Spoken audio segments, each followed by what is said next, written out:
Hello, friends. Happy Tuesday evening. It's very late, I know. I had some technical difficulties. I was looking for a dog, basically, because there's a dog in this act. I didn't find a dog, but I did find a better phone, which I won't use to make these films yet, because even more might go wrong. Nothing's gone wrong. I'm going to be using some props with this one as well, because there is a scene that I think is sort of prop comedy. It's a fun scene, apart from one line, which I've cut. That line is, "A Jew would have wept to have seen our parting." There is still racism in this act. We got through a whole act yesterday without any racism, though. Yes, so heads up, warnings about that. So the Two Gentlemen of Verona are Valentine and Proteus. An interesting name. Proteus is madly in love with Julia, who I think he barely knows, but that's the nature of these things. Valentine is going, "Oh, you're in love with a lady, that's stupid. I'm going off to seek my fortune." So he does. He's off to Milan. And then just as Proteus hears that Julia is madly in love with him back, as far as these things go, he gets told by his dad that he's going to be sent to join Valentine, because he should go and seek his fortune as well. And I think that's all you need to know. Oh, Milan, I think... everyone in Milan is going to have an American accent, just to make the voices easier. Even later now, one other thing I realised while I'm editing. Today, I decided to just read it as dialogue from a book, if looking always at the camera whenever I'm looking up, basically, because I wasn't sure how much this was helping. Maybe it's making it better, I don't know. Any feedback is very welcome, comments below. That's how you do it. So late now. Okay. On we go. Ta-da! Act 2, Scene 1. Enter Valentine and Speed, offering Valentine a glove. "Sir, your glove?" "Not mine. My gloves are on." "Well, then this may be yours, for this is but one." "Let me see." "Aye, give it me. It's mine." Sweet ornament that decks a thing divine. Ah, Sylvia, Sylvia. "Madam Sylvia! Madam Sylvia!" "How now, sirrah? She's not within hearing, sir." "Why, sir, who bade you call her?" "Well, your worship, sir, or else I mistook." "Well, you'll still be too forward, and yet it was last year for being too slow. Go to, sir, tell me. Do you know Madam Sylvia?" "She that your worship loves." "Why, how know you that I am in love?" "Marry, by these special marks. First, you have learnt, like Sir Proteus, to wreathe your arms like a malcontent, to relish a love song, like a robin redbreast, to walk alone, like one that had the pestilence, to sigh like a schoolboy that had lost his ABC, to weep like a young wench that had buried her grandam, to fast like one that takes diet, to watch like one that fears robbing, to speak pulling like a beggar at Hallowmass. You were wont, when you laughed, to crow like a cock, when you walked, to walk like one of the lions, when you fasted it was presently after dinner, when you looked sadly it was for want of money, and now you're metamorphosed with a mistress, that when I look on you I can hardly think you my master. And all these things are perceived in me. They are all perceived without ye. Without me, they cannot. Without you, nay, that's certain. For without you are so simple, none else would.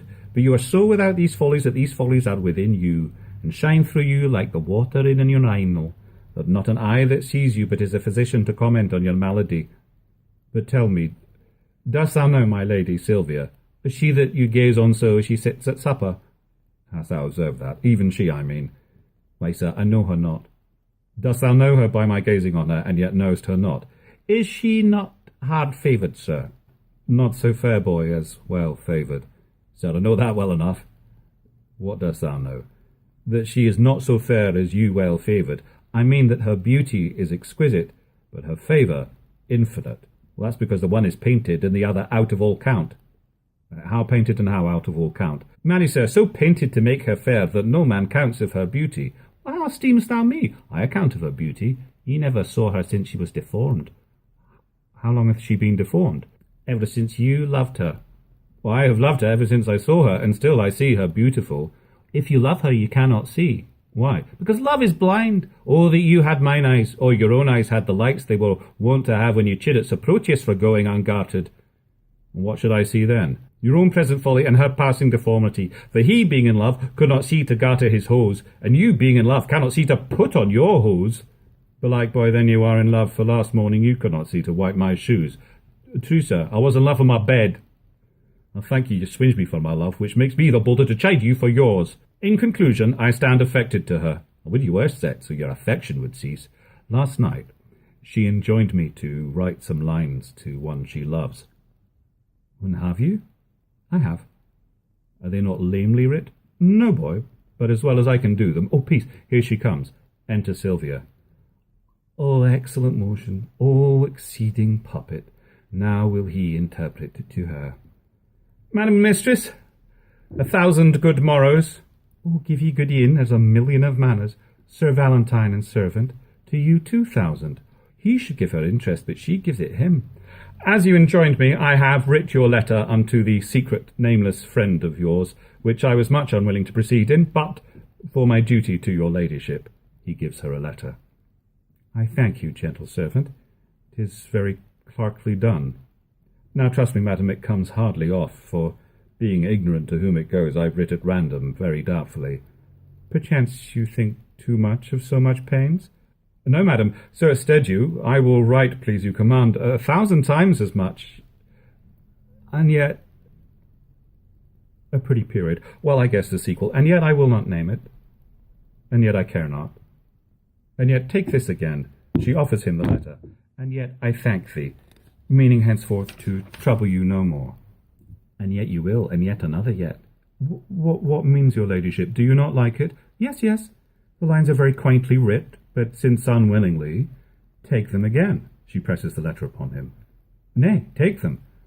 Madam, they are for you. Aye, you writ them, sir, at my request, but I will none of them. They are for you. I would have had them writ more movingly. Please you, I'll write your ladyship another, and when it's writ, for my sake, read it over, and if it please you, so. If not, why, so. If it please me, madam, what then? Why, if it please you, take it for your labour. And so good morrow, servant. She exits. Oh, just unseen, inscrutable, invisible, as a nose on a man's face or a weathercock on a steeple, my master sues to her, and she hath thought her suitor, he being her pupil, to become her tutor.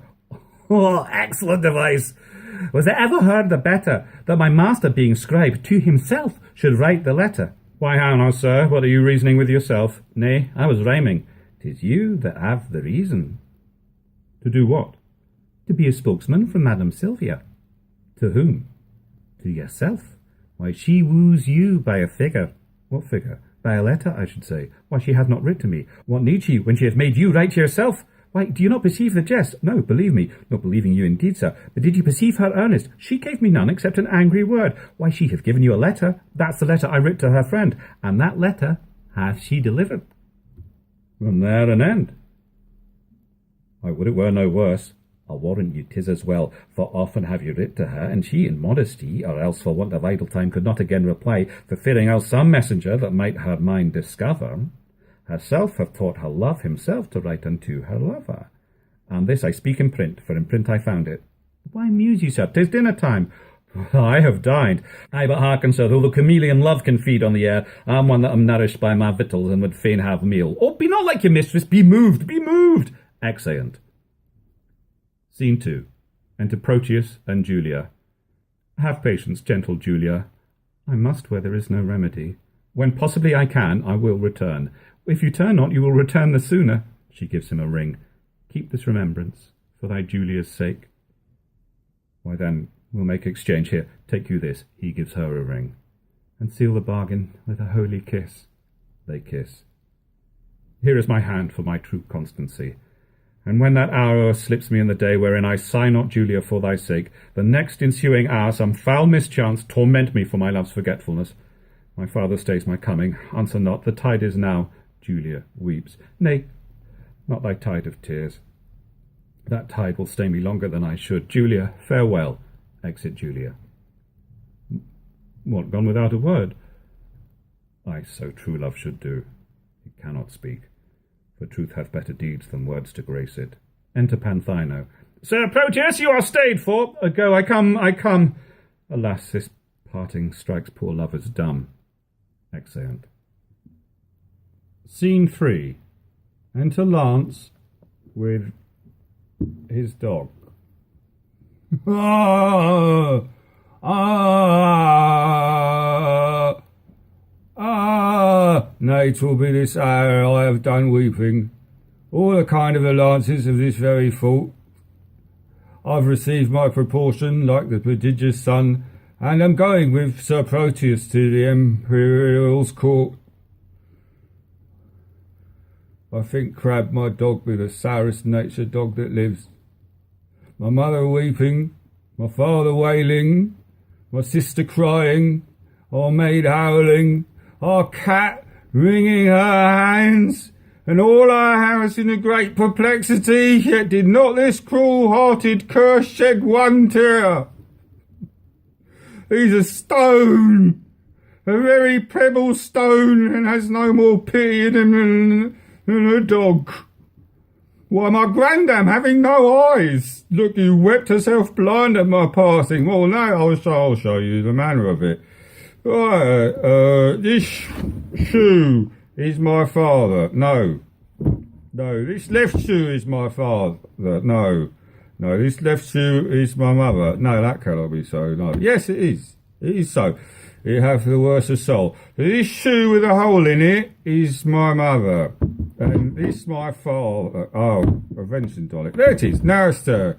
This staff is my sister.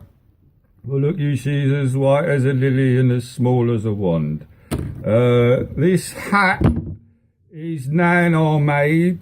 I am the dog. No, the dog is himself, and I am the dog.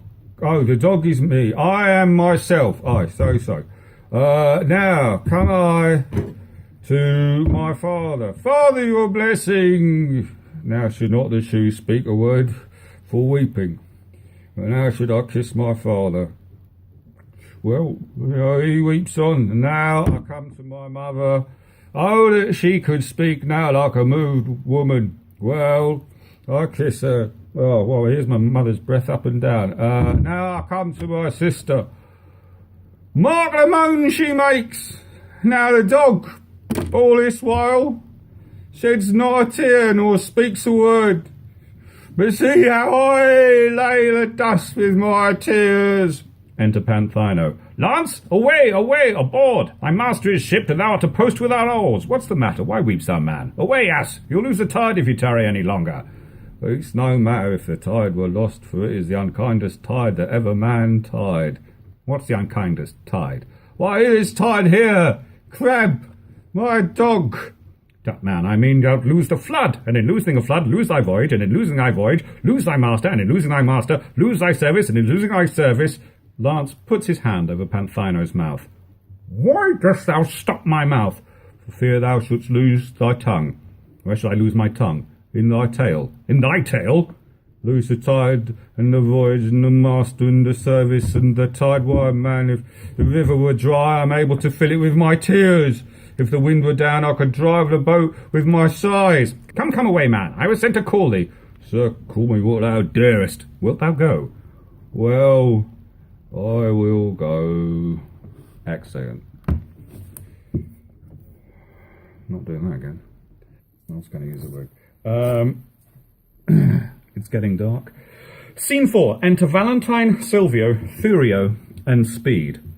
Servant, mistress.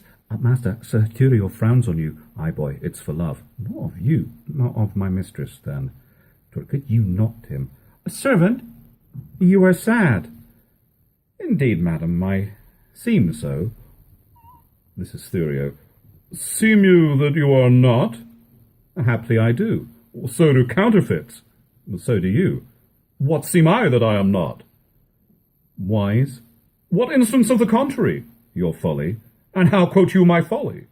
I quote it in your jerkin. My jerkin is a doublet. Why then, I'll double your folly. How? What? Angry, Sir Thurio? Do you change colour? Give him leave, madam. He is a kind of chameleon, that hath more mind to feed on your blood than live in your air. You've said, sir? Aye, sir, and done too, for this time. I know it well, sir. You always end ere you begin. A fine volley of words, gentlemen, and quickly shot off. 'Tis indeed, madam, we thank the giver. Who is that, servant? Yourself, sweet lady, for you gave the fire. Sir Thurio borrows his wit from your ladyship's looks, and spends what he borrows kindly in your company. Sir, if you spend word for word with me, I shall make your wit bankrupt.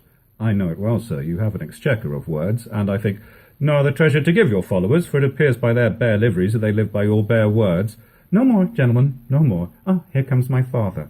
Enter the Duke. Now, daughter Sylvia, you're hard beset. Sir Valentine, your father is in good health. What say you to a letter from your friends of much good news? My lord, I would be thankful to any happy messenger from thence. Know ye Don Antonio, your countryman? Ay, my good lord, I know the gentleman to be of worth and worthy estimation, and not without desert, so well reputed. Have he not a son? Ay, my good lord, a son that well deserves the honour and regard of such a father. Oh, you know him well.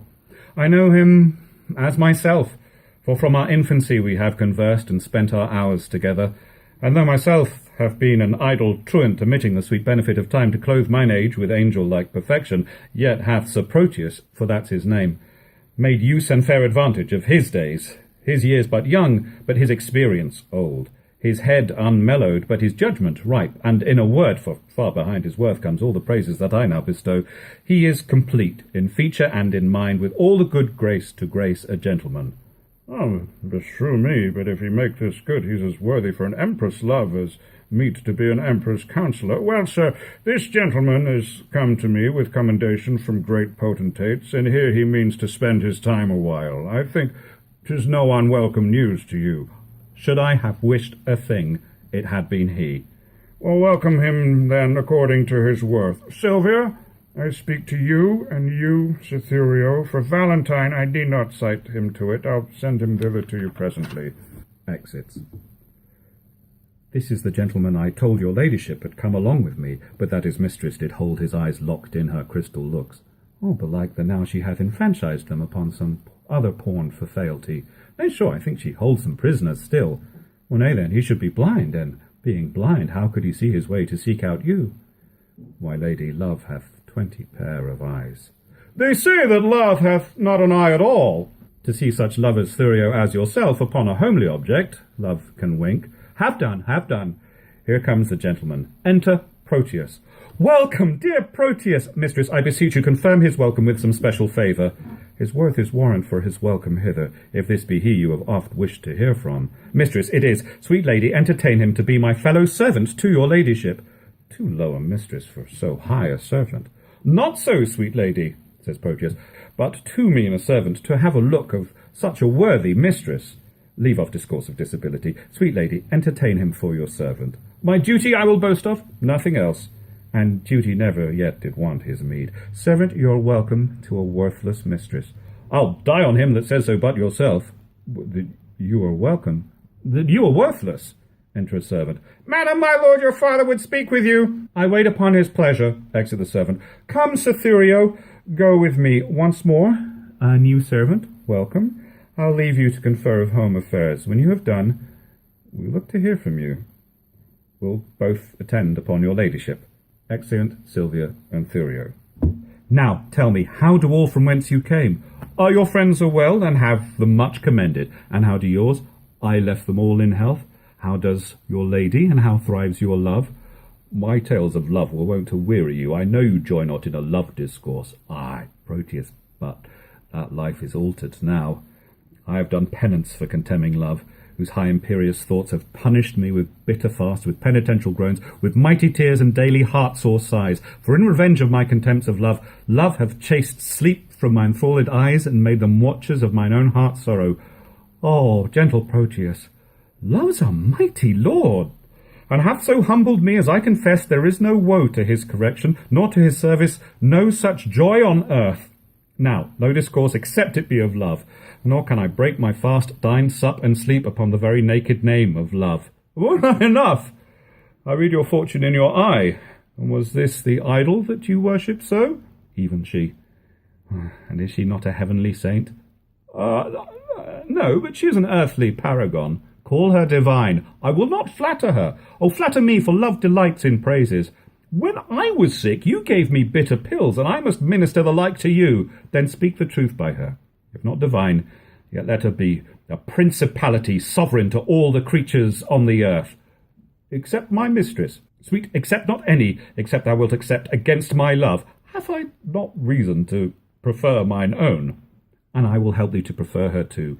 She shall be dignified with this high honour to bear my lady's train, lest the base earth should from her vesture chance to steal a kiss, and of so great a favour growing proud, disdain to root the summer swelling flower, and make rough winter everlastingly.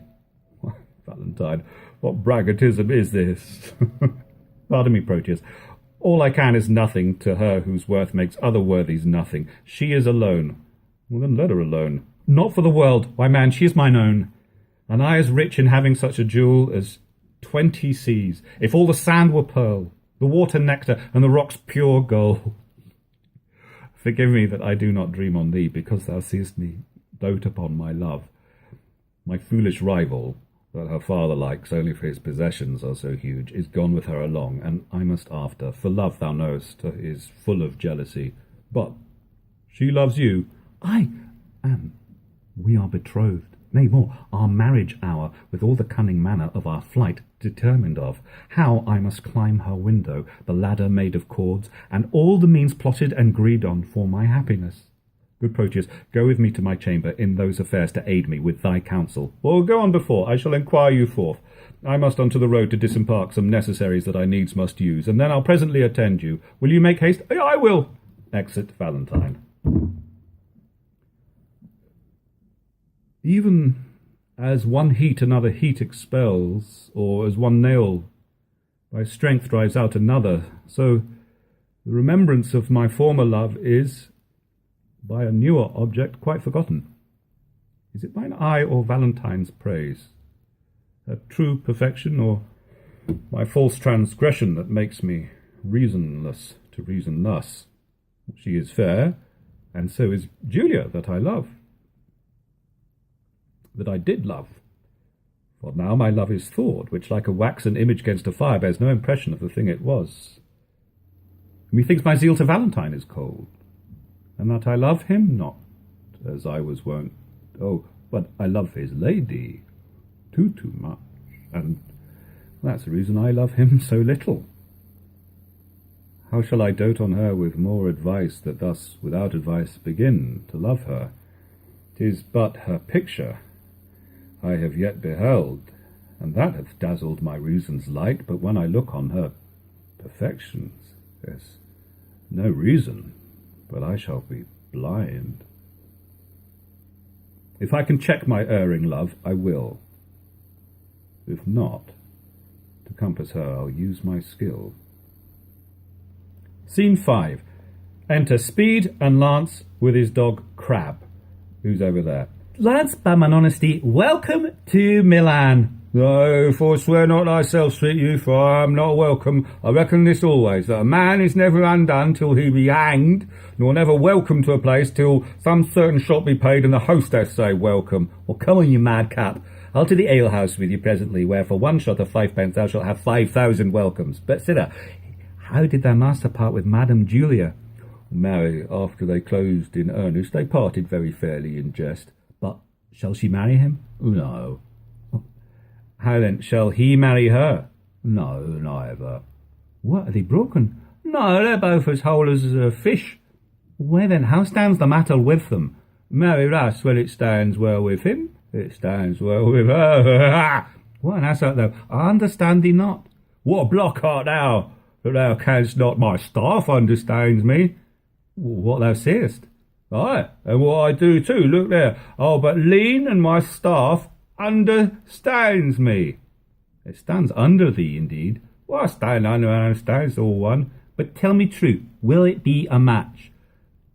Ask my dog. If he says aye, it will. If he say no, it will. If he shake his tail and say nothing, it will. The conclusion is then that it will. Thou shalt never get such a secret from me, but by a parable. 'Tis well that I get it so. But, Lance, how sayest thou, my master is become a notable lover? I never knew him otherwise. Then how? A notable lubber, as thou reportst him to be. Why, the horse and ass, thou mistakest me. What a fool, I meant not thee, I meant thy master. I tell thee, my master is become a hot lover. Well, I tell thee, I care not, though he burn himself in love. If thou wilt, go with me to the alehouse. If not, thou art an Hebrew, a Jew, and not worth the name of a Christian. Why, because thou hast not so much charity in thee as to go to the hell with a Christian. Wilt thou go? At their service. Exeunt. Scene 2. Enter Proteus. To leave my Julia shall I be forsworn. To love fair Silvia shall I be forsworn. To wrong my friend I shall be much forsworn. And e'en that power which gave me first my oath provokes me to this threefold perjury. Love bade me swear, and love bids me forswear. O sweet suggesting love, if thou hast sinned, teach me thy tempted subject to excuse it. At first I did adore a twinkling star, but now I worship a celestial sun. Unheedful vows may heedfully be broken, and he wants wit that once resolved will to learn his wit to exchange the bad for better. Why, unreverend tongue, to call her bad, whose sovereignty so oft thou hast preferred with 20,000 soul-confirming oaths. I cannot leave to love, and yet I do. But there I leave to love where I should love.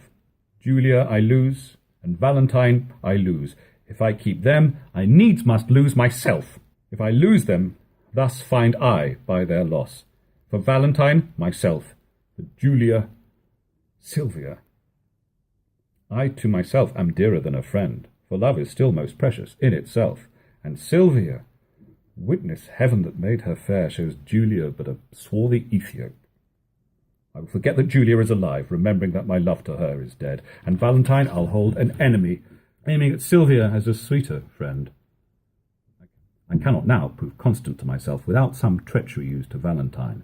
This night he meaneth with a corded ladder to climb celestial Silvia's chamber window, myself in counsel his competitor. Now presently I'll give her father notice of their disguising and pretended flight, who all enraged will banish Valentine.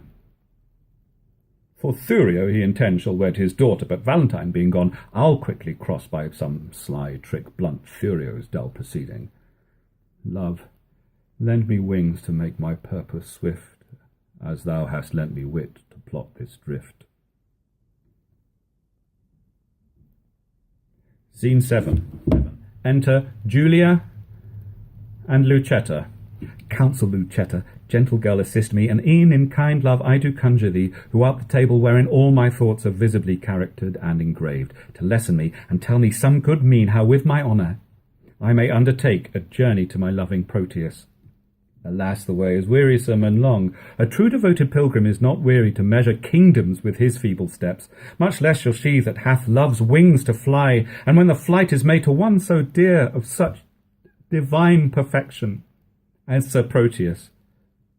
Better forbear till Proteus make return. Oh, knowest thou not his looks are my soul's food?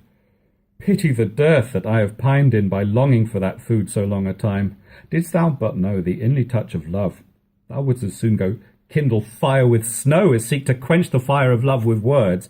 I do not seek to quench your love's hot fire, but qualify the fire's extreme rage, lest it should burn above the bounds of reason. The more thou damn'st it up, the more it burns. The current that with gentle murmur glides, thou knowest, being stopped, impatiently doth rage. But when his fair course is not hindered, he makes sweet music with the enamelled stones, giving a gentle kiss to every sedge he overtaketh in his pilgrimage.